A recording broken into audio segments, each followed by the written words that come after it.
بابا شیر خوردی؟ خب شیر تو که خوردی، گوست هم خود کندی، الان ریدن هم میکنی، بغلت هم خود گرفتیه. خود نمیخوای بخوسی تا مانم ولد بخوسیم بابا یه چرتی بزنیم. بابا خود لااقل بخوس تا مانم کنارت چرتی بزنیم، گرما گیر و زوره. نمیخوای بخوابی؟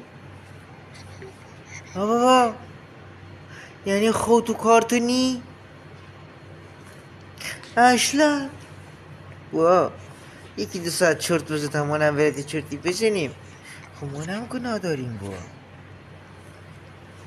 باشه بوا، پس حالا به توافق رسیدیم که تو بخوشی ما نبخوشیم ها؟ نه بوا توافق تو خیلی نامردیه، تو توافق تو میشکنی.